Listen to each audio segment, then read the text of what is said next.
जय हिंद दोस्तों, स्वागत है आपका हमारे YouTube चैनल एमएस एकेडमी पे, जहां मिलती है आपको 10वीं क्लास की संपूर्ण तैयारी। यदि आप भी करना चाहते हैं घर पे रहकर 10वीं क्लास की तैयारी और 2025 के बोर्ड एग्जाम में लहराना चाहते हैं अपना परचम, तो आज ही जुड़े हमारे चैनल एमएस एकेडमी पे, जहां आपको मिलती है पूरी तैयारी करने का मौका। चलो दोस्तों, आज हम बात करेंगे क्लास 10th के हिस्ट्री के प्रथम चैप्टर यूरोप में राष्ट्रवाद। लेकिन इससे पहले अगर आप चैनल पर नए हैं तो चैनल को सब्सक्राइब करें, बेल आइकन को प्रेस करना बिल्कुल ना भूलें, ताकि इससे जुड़ी हुई जितनी भी वीडियो बने उसकी नोटिफिकेशन पहुंचे सबसे पहले आपके पास। और चैनल को लाइक करें,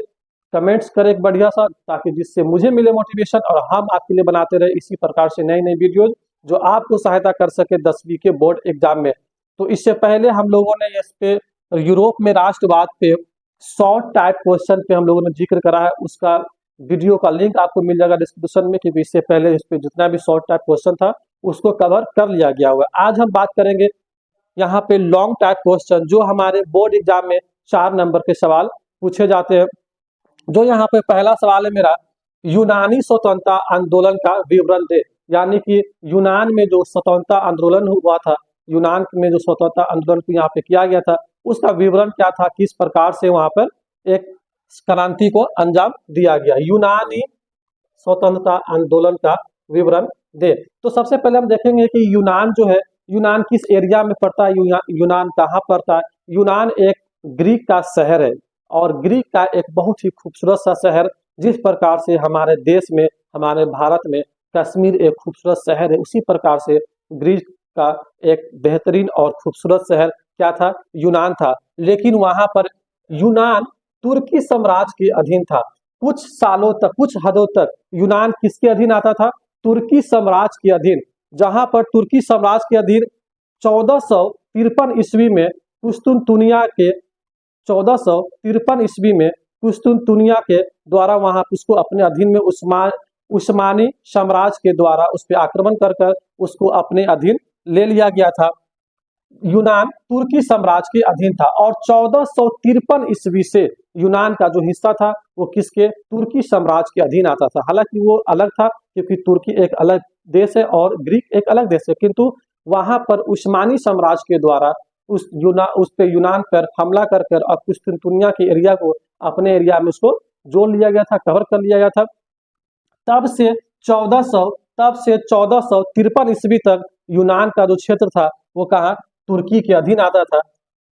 तुर्की से अलग होने के लिए हेतेरिया फिलायक नामक संस्था की स्थापना ओडेसा नामक स्थान पर की गई। लेकिन जब यहाँ पर कहते हैं कि अगर हमारा एरिया हो तो उस पर हक भी मेरा ही होना चाहिए, उस पर अधिकार भी पूर्ण रूप से मेरा होना चाहिए। जिस प्रकार से अभी हम लोग एक, अगर इसको करंट अफेयर्स के तहत से अगर इसको जोड़े, तो यहाँ पर हमारे सामने जिसका सबसे बड़ा एग्जाम्पल बनकर आता है वो है इजराइल और फिलिस्तीन का जेनोसाइड। जो यहाँ पे एक फिलिस्तीन पे जेनोसाइड किया जा रहा है इजराइल के द्वारा, वो मामला भी कुछ इसी प्रकार का है कि जहाँ पे फिलिस्तीन के कुछ एरिया को इजराइल द्वारा अपने अधीन में लेने की कोशिश की जाती है, और ये कई सालों से किया जा रहा है। जो वास्तव में किसका एरिया है, वो फिलिस्तीन का एरिया। उसी प्रकार से यहाँ पर जो कुस्तुनतुनिया का एरिया था, जहाँ पे उस्मानी साम्राज्य ने उसको अपने एरिया यानी कि उस पर आक्रमण करके उसको जीत कर उसको अपने एरिया में उसको जोड़ लिया, और उस पे तब से किसके अधीन, एक तुर्की साम्राज्य पे, यहाँ पे जो भी नियम कानून बना करता था, एक तुर्की द्वारा वहां पे नियम कानून को पारित कर और तुर्की के देख रेख में उस क्षेत्र को आगे की ओर बढ़ाया जा रहा था, विकसित किया जा रहा था। परंतु कोई भी एरिया हो या कोई भी मुल्क हो, वो किसी के अधीन रहना पसंद नहीं करता है। और क्योंकि अगर कोई किसी भी हम देश को अपने अधीन उसको ले लेते हैं, तो यही आता है कि हम उसके अधिकारों को कहीं ना कहीं कुचलने की प्रयास करते हैं। जो अधिकार हमें अपने देश में स्वतंत्र रूप से रहने में मिलता है, वो अधिकार किसी के अधीन आने में कभी प्राप्त नहीं हो सकता है। वही यहाँ पर हितेरिया फिलायक नामक संस्था, एक संस्था था हितेरिया फिलायक नामक संस्था, जिसको इसीलिए बनाया गया था कि ओडिशा नामक स्थान पर इसको बनाया गया, जिसमें इंग्लैंड, फ्रांस तथा रूस यूनान के स्वतंत्रता का पक्षधार था। लेकिन वहां पर इंग्लैंड, फ्रांस और रूस ये चाहता था कि ये जो यूनान जो अभी तुर्की साम्राज्य के अधीन आ रहा है, उसको स्वतंत्र रूप दे दिया जाए, उसको स्वतंत्र कर दिया जाए, जिस प्रकार से पहले था। यानी कि उस्मानिया साम्राज्य के हमला करने से पहले जिस प्रकार से वो स्वतंत्र था, अलग था, उसी प्रकार से यहाँ पर इंग्लैंड, फ्रांस तथा रूस का एक अपना कोशिश था, ये चाह रहा था कि इसको यूनान को अलग कर दिया जाए, वो जैसे अलग था पहले उसी प्रकार से आज भी अलग हो। तो यहाँ पर इसकी कोशिश थी कि यूनान को स्वतंत्र कर दिया जाए। सन 1820 ईस्वी में अलेक्जेंडर अलेक्जेंडर चिपसिलाती के नेतृत्व में यूनान में विद्रोह शुरू हुआ। और यहाँ पर सन 1820 ईस्वी में अलेक्जेंडर चिपसिलाती के नेतृत्व में, उसको नेतृत्व कौन कर रहा था, उसको गाइड कौन कर रहा था, चिपसिलाती के नेतृत्व में यूनान का विद्रोह शुरू हुआ, जो सन 1827 ईस्वी में लंदन में एक सम्मेलन हुआ। और इसको विद्रोह को पूरा करने के लिए, यानी यहाँ पर जो इंग्लैंड, फ्रांस और रूस का जो एक लक्ष्य था, यहाँ पर एक संकल्प था कि क्या करना है, हमको यूनान को तुर्की साम्राज्य से अलग करके उसको अपना अधिकार, उसको अपना हक दे देना है। तो यहाँ पर इसका जो सम्मेलन हुआ, कहाँ हुआ, एक लंदन में इसका सम्मेलन किया गया, एक बैठक किया गया, ताकि उसमें एक स्ट्रैटेजी तैयार की जाए जिसके तहत यूनान जो अभी तुर्की साम्राज्य के अधीन आ रहा था, उसको कहाँ, उसको स्वतंत्र कर दिया जाए। 1827 ईस्वी में लंदन में एक सम्मेलन हुआ जिसमें इंग्लैंड, फ्रांस, रूस तुर्की के खिलाफ व यूनान के समर्थन में संयुक्त कार्रवाई करने का निर्णय लिया। वहां पे एक डिसीजन लिया गया, क्या लिया गया, कि जिसमें इंग्लैंड था, और इंग्लैंड की राजधानी ही लंदन है, जहां पे इसका एक सम्मेलन किया गया। इंग्लैंड, फ्रांस और रूस तीनों किसके खिलाफ, तुर्की के खिलाफ, क्योंकि यह यूनान किसके अधीन आ रहा था, तुर्की के अधीन आ रहा था। तो अगर हमें जिसके अधीन आ रहा है उसको, उसी से हमको छीनना पड़ेगा। अधिकार अगर छीनना है तो हमें हथियार उठाना पड़ेगा, क्योंकि अधिकार मांगने से नहीं मिलता, अधिकार लड़कर लिया जाता है। और जो जिसका अधिकार है, तो यहाँ पर इंग्लैंड और फ्रांस और रूस हमेशा से इसके पक्ष में था कि यूनान जिस प्रकार पहले स्वतंत्र था, उसी प्रकार से आज भी इसको स्वतंत्र कर दिया जाए। समर्थन में संयुक्त कार्रवाई करने का फैसला लिया। तीनों की संयुक्त सेना नवारीनो की खाड़ी से तुर्की के खिलाफ एकत्र हुई। नवारीनो की खाड़ी से तुर्की के खिलाफ क्या हुआ, यहाँ पर एकत्र हुआ, यानी कि जो वहाँ पे एक स्ट्रेटेजी बनाई गई कि हम किस प्रकार से चलते हैं, और यहाँ पे एक जो सही प्लान हो। और तीनों, यानी कि यहाँ पे जो इंग्लैंड, फ्रांस और रूस आ रहा है, तीनों अपने सेना को मर्ज कर लिया। अब बोला गया कि नवरीनो की खाड़ी से जो है इसको अपना उठाया जाए, और इसको, यानी कि जहाँ पे इसका जो सम्मेलन हुआ, क्या नवरीनो की खाड़ी बोला जाता है। नवरीनो की खाड़ी एक छोटा ही सा शहर था, एक छोटा सा शहर था, और यानी कि थोड़ा गहरा और छोटा शहर, जिसपे चारों ओर से अपना एक खाड़ी के द्वारा वहां पे इसको बनाया गया था। अब यहाँ पे उसे एक स्ट्रेटेजी को प्लान करने के लिए तीनों देश वहां पे एकत्र हुआ, और एक स्ट्रेटेजी बनाई गई कि अब तुर्की के खिलाफ किस प्रकार से यहाँ पे युद्ध किया जाए। तुर्की के खिलाफ एकत्र हुई। युद्ध में मिस्र एवं तुर्की बुरी तरह पराजित हुआ। और यहाँ तुर्की अकेला नहीं था, तुर्की के साथ भी एक मुल्क कौन था, मिस्र था। तुर्की और मिस्र दोनों एक साथ में मिलकर लड़ा, और यहाँ पर से 3 सेनाएं, रूस, फ्रांस और इंग्लैंड, ग्रेट ब्रिटेन, और यहाँ पर फ्रांस, और तीसरा कौन था, रूस था। लेकिन इधर से कौन था, केवल 2, यानी कि मिस्र और तुर्की आपस में मिलकर इस लड़ाई को अंजाम दिया। लेकिन उसमें क्या हुआ कि मिस्र और तुर्की को पकड़ के इंग्लैंड, फ्रांस, रूस कूच दिया पकड़ के, कि तुम जो लबर कर रहे हो उसको अपने अधीन रखे हुए, उसको छोड़ो, उसका लबरपनी छोड़ यानी कि उसको अपने अधीन नहीं रख के उसको अपना स्वतंत्र किया जाए, यानी कि इसके लबरपनी को, इसको बर्दाश्त अब नहीं किया जाए। किसके, मिस्र और तुर्की के। मिस्र तो इसका साथी मुल्क था, लेकिन यहाँ पे इसको यानी किससे लड़ना था, मेन तुर्की से। तो तुर्की भी देखा कि अकेले तो लड़ना बड़ा मुश्किल होगा, अकेले लड़ना मुश्किल है, तो ये किसको अपने साथ में जोड़ा, मिस्र को अपने साथ में जोड़ के चला। लेकिन अंततः क्या हुआ, यहाँ पर तीनों सेनाएं इसको बुरी तरीके से पराजित किया, और यूनान को स्वतंत्रता दिया गया। और वहां पे जब इसको पराजित कर दिया गया था, यूनान क्या, उसको स्वतंत्रता घोषित कर दिया गया कि अब यहाँ पर यूनान क्या है, स्वतंत्र है। अब जिस प्रकार से चाहे अपनी नीति, अपने नियम के तहत वहां पर निवास कर सकता है। सन 1832 ईस्वी में कुस्तुनतुनिया की एक संधि बनी। कुस्तुनतुनिया का संधि इसीलिए बनाया गया था ताकि जो यहाँ पर यूनान को स्वतंत्रता दी गई है उसको अपने नाम पे किया जाए। कुस्तुनतुनिया की एक संधि है, कुस्तुनतुनिया जो एक जगह का नाम भी, शहर का नाम भी है, उसी शहर का नाम है, क्योंकि यहाँ पे इसी का एरिया, यूनान का एरिया ही यहाँ पे सब आता है, कुस्तुनतुनिया। कुस्तुनतुनिया एक ऐसा जगह जहाँ से कौन निकल कर आया, सिकंदर महान, अलेक्जेंडर सिकंदर महान, जिसके सर पे क्या था, भूत सवार था, विश्व विजेता बनने का। और उन्होंने अपने जिंदगी में तकरीबन करीब 25% हिस्सा वो जीत भी चुका था। और लेकिन जब वो भारत आक्रमण करा तो जहाँ पे चाणक्य का वो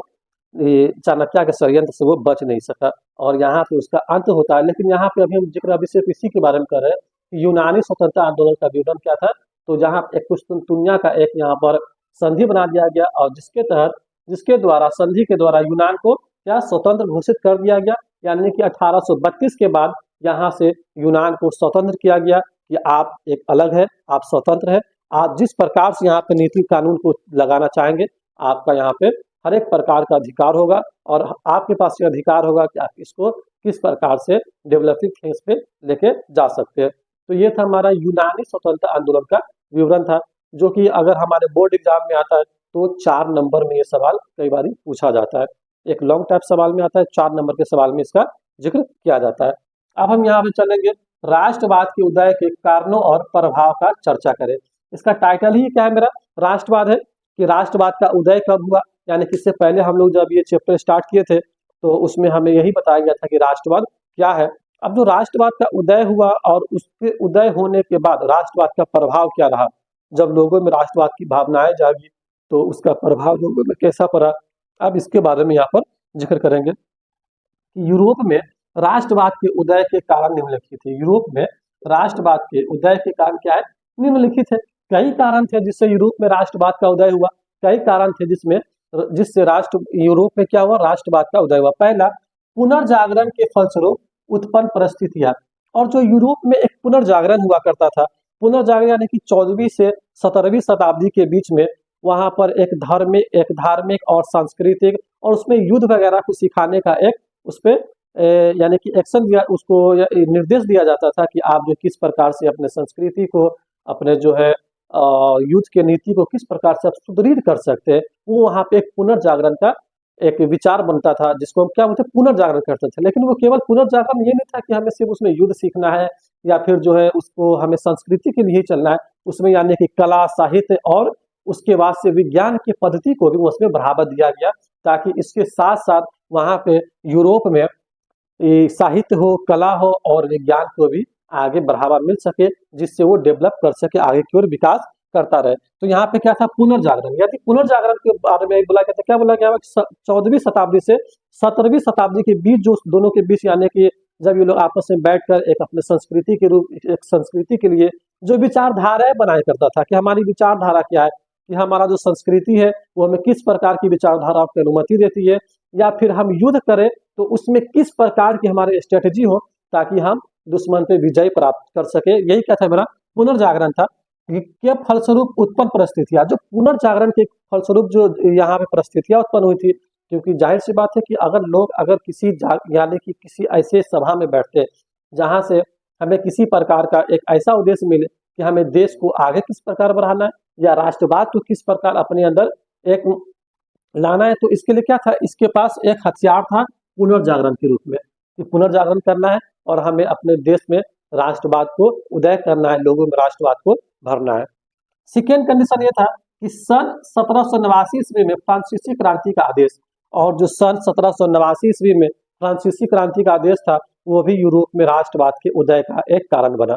सन 1789 ईस्वी में फ्रांसीसी क्रांति का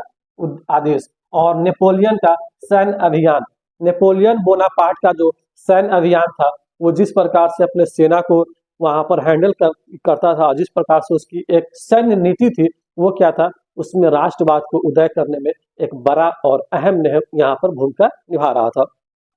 उसके बाद से मेटरनी की प्रतिक्रियावादी नीति, और हम लोगों ने जब शॉर्ट टाइप क्वेश्चन देखा था तो उसमें मेटरनिक युग के बारे में जिक्र हुआ था कि मेटरनिक युग क्या है, जिसमें हम लोगों ने ये बात जो इसको कोट किया गया था कि मेटरनिक युग क्या, एक यूरोप के राष्ट्रवाद में एक महत्वपूर्ण एक टाइम था, वो एक युग था, वो जिन्होंने अपने जो है कार्यकाल में एक बेहतर वहाँ पे एक संकल्प लिया और उसको राष्ट्रवाद के उदय में अपना महत्वपूर्ण योगदान दिया। वहाँ पे मेटरनी का राष्ट्रवाद में और जर्मनी के इटलीकरण में भी, जर्मनी और इटली के एकीकरण में भी क्या था, मेटरनी का एक बेहतर नीति था यहाँ पर। तो ये क्या था कि राष्ट्रवाद के उदय का कारण, राष्ट्रवाद के उदय का कारण क्या, पुनर्जागरण के फलस्वरूप उत्पन्न परिस्थितियां, सन 1789 ईस्वी में फ्रांसीसी क्रांति का आदेश, नेपोलियन का सैन्य अभियान और मेटरनी का प्रतिक्रियावादी यहाँ पर जो नीति था वो इसमें एक महत्वपूर्ण भूमिका अदा कर रहा था। किसमें? राष्ट्रवाद के उदय में। जो यूरोप में राष्ट्रवाद का उदय हो रहा था, उसमें यह एक महत्वपूर्ण भूमिका को अदा कर रहा था। लेकिन जब यूरोप में राष्ट्रवाद उदय हो गया, जब लोगों में राष्ट्रवाद की भावना उत्पन्न हो गई, तो उसका प्रभाव क्या रहा? किस प्रकार से ये लोगों को प्रभावित किया और अपने आसपास के क्षेत्र को किस प्रकार से प्रभावित किया? तो यहाँ पर जब ये सवाल हमसे किया जाता है ना, तो ये दो यानी कि उदय के कारण और प्रभाव दोनों के बारे में जिक्र किया जाता है, क्योंकि ये हमारा लॉन्ग टाइप सवाल है और लॉन्ग टाइप सवाल में थोड़ा सा हमें ज्यादा लिखना है, तो ही जाके 4 नंबर मिलेगा। क्योंकि इसका उदय क्या था, तो अभी हम लोगों ने देखा कि उदय का कारण यहाँ पे 4 कारण बना। लेकिन जब लोगों में राष्ट्रवाद पैदा हुआ, राष्ट्रवाद की उत्पत्ति हुई, तब उसका प्रभाव क्या पड़ा लोगों में, और उसके तहत बाकी अदर जो देश था, जो ऐसी समस्याओं से जूझ रहा था, जिसमें एशिया और अफ्रीका जैसे मुल्क भी शामिल थे, और जिससे हमारा देश भारत भी प्रभावित हुआ। अब उसकी चर्चा करनी है हमें कि राष्ट्रीयता की भावना से प्रेरित होकर अनेक राष्ट्रों में क्रांतियां, आंदोलन और नई नीति का उदय होने लगा। जब यहाँ पर यूरोप में इस प्रकार की नीति को देखा गया कि जिस प्रकार से राष्ट्रवाद की भावना को उदय कर कर, राष्ट्रवाद की भावना लोगों में पैदा कर अपने अधिकार को प्राप्त किया जा सकता है, तब यहाँ पर कई सारे देशों को एक प्रकार का संदेश पहुंचा कि अगर यूरोप में जब इटली और जर्मनी का एकीकरण हो रहा था, उस समय जब वहां पर इटली और जर्मनी के लोगों में एक राष्ट्रवाद की भावना की हीनता थी, तब वहां पर क्या किया था, यहाँ पे मेटरनिक ने उस राष्ट्रवाद की हीनता को और मेजनी ने राष्ट्रवाद की हीनता को दूर कर कर उसको एकीकरण करा, उसको एक साथ लाया, जिससे वहां पे राष्ट्रवाद उदय हुआ। तो यही प्रेरणा अदर देशों को भी, अदर यहाँ पे महाद्वीप को भी मिला, जो यहाँ पे राष्ट्रीयता की भावनाओं से प्रेरित होकर अन्य राष्ट्र अपने देश में, जहाँ पे लोगों को अधिकार की प्राप्ति नहीं थी, उन्होंने अपने देश में राष्ट्रवाद की भावना को उत्पन्न करके वहां क्रांति आंदोलन करके अपने अधिकार की लड़ाई लड़ना शुरू किया। उसके बाद से राष्ट्रवाद का प्रभाव एशिया और अफ्रीका के उपनिवेश पर भी पड़ा, और जो राष्ट्रवाद का जो यहाँ पर प्रभाव था, वो एशिया और अफ्रीका जैसे देशों के उपनिवेश पे भी पड़ा कि क्या हम अपने देश में, क्यों कभी कभी ऐसा भी होता है, कभी कभार लोगों को इस बात की बड़ी चिंता भी होती है कि क्या हम अपने देश में किसी प्रकार का एक ऐसे व्यापार को वहाँ पे बढ़ावा दे जो एक धर्म जाति से जुड़ा हो, और क्या वो वहाँ पे सक्सेस हो सकता है, सफल हो सकता है। लेकिन यहाँ पे इस चीज का जब उदय हुआ, यहाँ पर राष्ट्रवाद का उदय हुआ कहाँ, यूरोप में, तो यहाँ पे देखा गया कि राष्ट्रवाद का प्रभाव एशिया और अफ्रीका के उपनिवेश पे भी पड़ा, ताकि जो लोग बाहर अपने व्यापार को विकसित करने की कोशिश कर रहे थे, उन्होंने उसके दिल में जब राष्ट्रवाद की भावना पैदा हुई, तो उस व्यापार को अपने ही मुल्क में करना वो बेहतर समझते थे, ताकि जिससे हमारे राष्ट्रवाद की भावना में कोई कमी ना हो सके और हमारा राष्ट्र आगे बढ़ सके। क्योंकि अगर राष्ट्रवाद की भावना हमारे अंदर है, तो ये बेहतर है कि वो राष्ट्र के लिए बेहतर है, और राष्ट्र के लिए बेहतर है तो हमारे पीढ़ी के लिए बेहतर है। क्योंकि जब तक राष्ट्र के लिए हमारे दिल में अच्छी भावनाएं ना हो, जब तक हम अपने राष्ट्र से प्यार नहीं कर सकते, तो तब तक क्या है कि कई सारी समस्याओं का यहाँ पे सामना करना पड़ता है। और आंदोलन एक जरूरी भी है, कभी कभार इंसान के अधिकार के लिए जरूरी होता है कि आपको अधिकार मांगने से नहीं मिलता है, अधिकार के लिए इतिहास गवाह रहा है कि आपको लड़ना ही है और हथियार उठाना ही होता है। लेकिन उससे भी तो यहाँ पर राष्ट्रवाद का प्रभाव क्या हुआ कि एशिया अफ्रीका के उपनिवेशों पर भी पड़ा। तीसरा कंडीशन बोलता है कि राष्ट्रवाद के विकास ने प्रतिक्रियावादी शक्तियों और निरंकुश शासकों का प्रभाव कम कर दिया। और जब यहाँ पे देखा कि जब लोगों में राष्ट्रवाद की भावना उत्पन्न होने लगी, तो जो यहाँ पे निरंकुश शासक जो था, जो यानी कि एक छोटे तबके के लोग को छोड़कर केवल अपने साथ पूंजीपति वर्ग को जोड़ के रखना, और किसी प्रकार का कोई नीति, बेहतर नीति नहीं अपनाना, विदेश नीति में असफल रहना, या केवल सिर्फ अपने सुख शांति के लिए उस चीज को चलाना हो, और बाकी जो गरीब तबके के लोग हैं, जो वहाँ पे मजदूर तबके के लोग हैं, उसको पीछे छोड़ के चले जाना, उसको पीछे छोड़ के चले जाना। तो ये क्या क्या यहाँ पर जब राष्ट्रवाद का विकास हुआ, तो यहाँ पर प्रतिक्रियावादी जो भी नेता था वहाँ पे अपने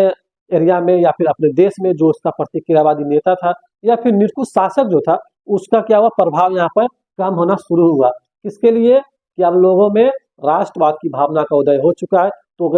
अगर आप भी निरंकुशता और प्रतिक्रियावादी शासन दिखाते हैं, तो वही यहाँ पे घटना होगा जो यहाँ पे से अभी हम लोग देखते हुए आ रहे हैं कि किस प्रकार से राष्ट्रवाद को पैदा करके अपने अधिकार को प्राप्त किया जा सकता था। उसके बाद से राष्ट्रवादी प्रवृत्ति से साम्राज्यवादी प्रवृत्ति को बढ़ावा मिला, क्योंकि जब हमारे दिल में राष्ट्रवादी भावना होगी, तो जब हमें अपने राष्ट्र से प्यार होगा, तो हमें अपने समाज से भी अवश्य ही प्यार होगा, हमारे समाज के लोगों से भी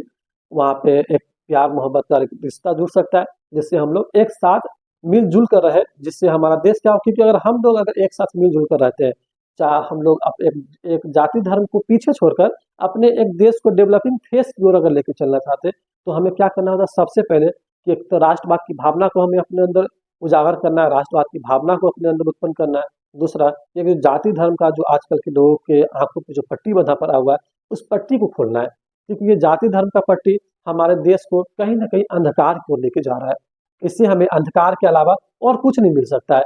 क्योंकि जातिवाद कई बार ऐसा होता है कि कुछ निर्दोष लोगों पे भारी भी पड़ता है, जहाँ पे क्या बहुत सारी परेशानियों का सामना करना पड़ता है। तो ये क्या था, राष्ट्रवादी प्रवृत्ति साम्राज्यवादी प्रवृत्ति को भी यहाँ पर बढ़ावा दिया, और भारत की यूरोपीय राष्ट्रवाद से और भारत भी यूरोपीय राष्ट्रवाद से क्या हुआ, प्रभावित हुआ, क्योंकि हम भी उसी परेशानी से जूझ रहे थे जो परेशानी से लोग जूझ रहा था। क्योंकि तब तो यहाँ पर इसमें तो एक राष्ट्रवाद की भावना का उदय नहीं हो सका था, लेकिन यहाँ पे कौन था, भारत में कई प्रकार की परेशानी थी जो हमें यहाँ पे ग्रेट ब्रिटेन से भी सामना करना पड़ रहा था, और उससे पहले आए भारत